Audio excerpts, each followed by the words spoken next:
Hey folks, since we're just about to have the end of a league, I thought I should probably record this video I was contemplating recording. And this is my second take because I got interrupted by a 1.5 divine trade that I went ahead and took. Anyway, I am playing my Necromancer that is based on Summon Raging Spirits. Summon Raging Spirits are these temporary skull things that attack mobs, and I can get 20 of them up at a time, and they are very short-lived, so it's like I'm essentially throwing minions at them all the time, kind of like my zombie build that I showed off the other day in Last Epoch. Since I was doing this series talking about gameplay that I enjoy, I thought I would record this build. For Sanctum League, I basically went back and forth between two characters. A Summon Raging Spirits non-poison build, since poison was the uber meta, but I didn't want to spend that much on a secondary character. And I mostly use this for mapping and killing bosses. And then my Righteous Fire Juggernaut build that I'll show off in another video, that I mostly do for Delve. So the entire point of this character is to do maps to get Sulfite, which I then feed into my Righteous Fire Juggernaut and do Delve.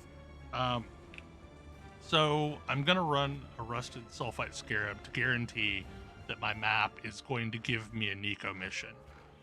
So I will always get Sulfite from running it. I just put some quality on the map, and this one dropped at plus 14% quality, so it was good enough for me. And then roll an easy modifier on it. And then I'm also going to throw a Rusted Ambush Scarab in there because strong boxes are always good. Now, of note, like, I am very rusty, and I have not played Path of Exile in a very long time, so it is entirely possible that I'm probably going to take a dumb death. I am running Primordial Blocks, not necessarily because it's a good map, but because you can get a hideout from it. And I would like that hideout. So I've run a ridiculous number of these maps this league. And in fact,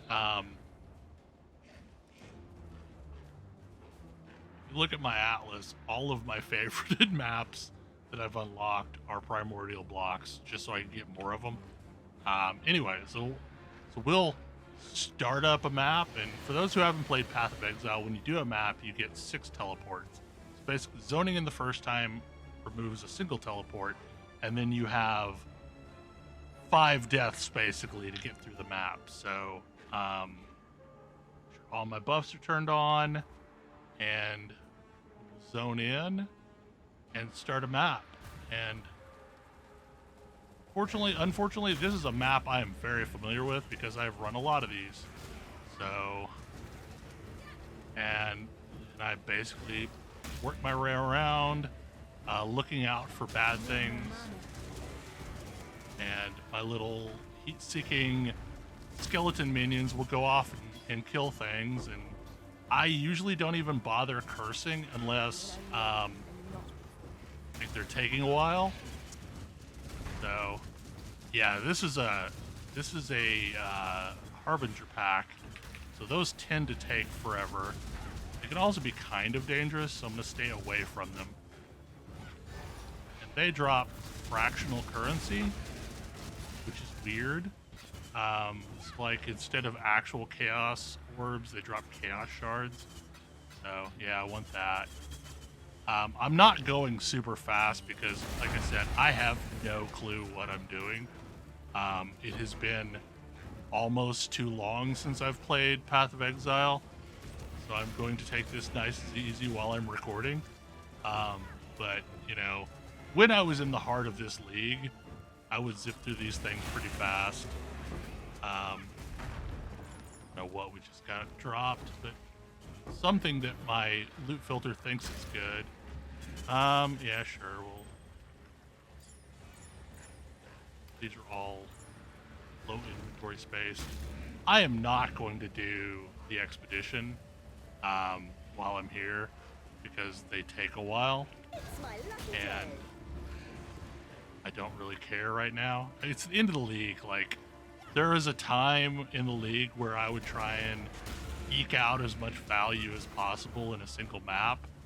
But now that it's in the league, like I said, I got interrupted by somebody wanting to buy an item from me, and it was listed at 1.5 divines. It was a chess piece I was using for Righteous Fire until I upgraded into a brass dome, and I don't know what the price of divines is right now, and I'm not going to look it up, so I just said like 300 C, because like a divine is usually around 250 C. So truthfully, I probably gave him a bit of a break on that. And that's fine. It's the end of the league. It doesn't matter. Any currency that carries over from the league is basically not going to matter anyway, because I don't ever plan on playing non-league. So it's just like my Diablo 3 characters. Like, I never play Diablo 3 when it's not a season. So all of the money that I have on those characters, all the gems that I have on those characters, just essentially goes away and rots, because I'm probably never going to play outside of the league. So I'm just like, I have the map up while I'm playing this. Okay, we're gonna start the breach event. These spawn a bunch of semi-dangerous things.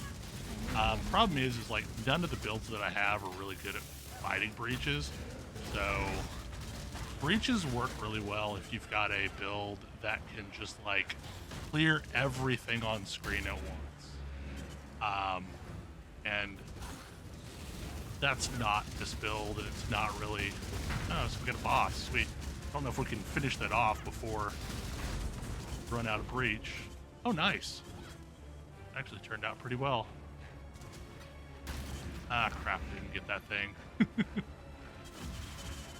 I was doing this stupid side mission where I was collecting breach rings. Ah, crap. Don't want to go into the Forbidden Sanctum. I was collecting breach rings because, like, you can make a set of armor if you collect an entire inventory's worth of breach rings. I never got it done because I don't know how many that is. That's a lot. It's a lot of breach rings. Oh,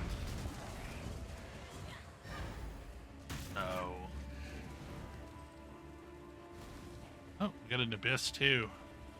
Breach and Abyss are two mechanics that are changing. Every so often you see these markers on my mini map that are like green, and they indicate they're a metamorph boss. And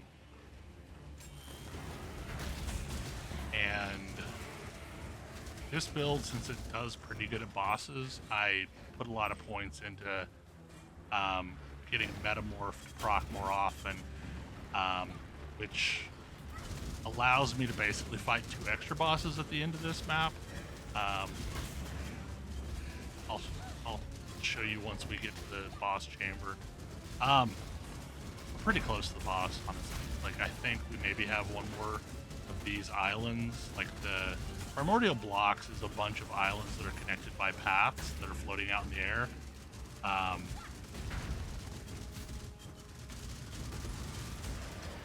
So get an abyssal trove from doing the abyss. Get much of anything from it.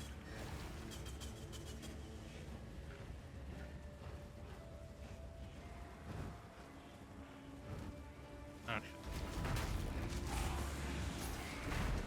Get our last Nico.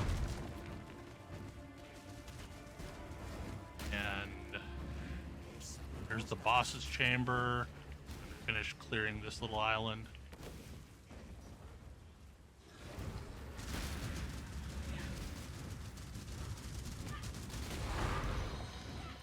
The first map that we've gotten in here, which seems really weird. Normally maps drop way more often than that. So this would not be what they would call a good sustain. There's some area that I didn't explore down here. Sustain is basically a concept inside of PoE that means you are running a map and you're getting enough currency from the map to be able to run more maps. So either raw currency that you can buy more maps with, or actual physical map drops like that. But, okay. This boss is gonna summon big AoE. I'm gonna stay out of the AoE, and then he summons a bunch of ads, and I run around and collect them all, and then burn them all down. He wakes back up and falls over. Okay, they didn't drop anything useful.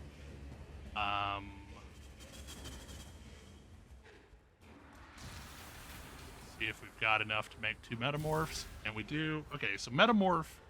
When I was killing those green icons on my map, they were dropping body parts, and metamorph allows you to basically build a boss. So each one of these things means something different. So like this is currency, which it's got a chaos orb on it, but really you're probably not going to see a chaos orb drop. You're going to see lesser currency. Since I have 2 of these, I basically, so trying to even it out so that like not any one of them is horrible to fight. So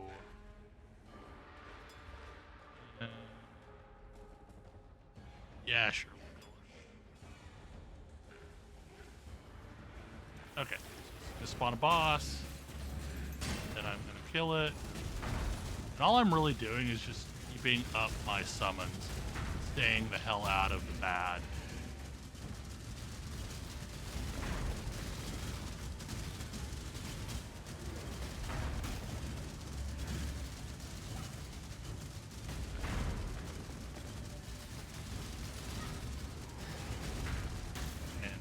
Metamorph bosses tend to just be like a big bag of hit points, which sucks if you're not a character that like can boss very well. So, and you noticed it dropped other parts that I picked up, which I can then use to build more bosses in another area. Anyway, we don't really care about that necessarily. It's not right now.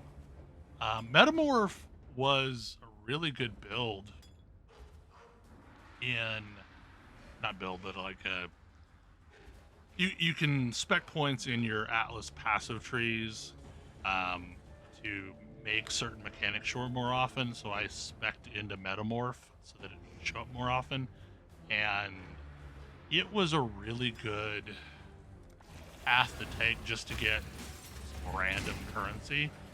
Because, you know, if you stack enough of those currency nodes, you would end up getting like a fair chance of dropping divine orbs, chaos orbs, various things that were worth money in the trade market.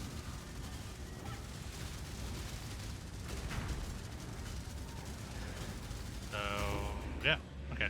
So I got some more catalysts. Those are useful. They allow you to add additional stats to slots. Yeah, that would have been it. Like in, you know, okay, yeah, I've got portal scrolls. I'm forever going into one of these without a portal scroll. So yeah, like I pop back to my hideout, and would drop anything in the stash that goes in the stash, decide if I want to, you know, sell these or put them up on the market or whatever. And, you know, ultimately what I care about on this character is I'm filling up this vial, Voltaxic Sulfite, which is then used for Delve. is another mechanic that I use a totally different character for, that I will show you in another video. Anyway, this was me doing a dumb map. I don't know if anyone cares about this, but there you go. I figured I should do this before the league ends, and I have to start over and build brand new characters. Anyway, hopefully you enjoyed this mess. I'll see you next time. Bye.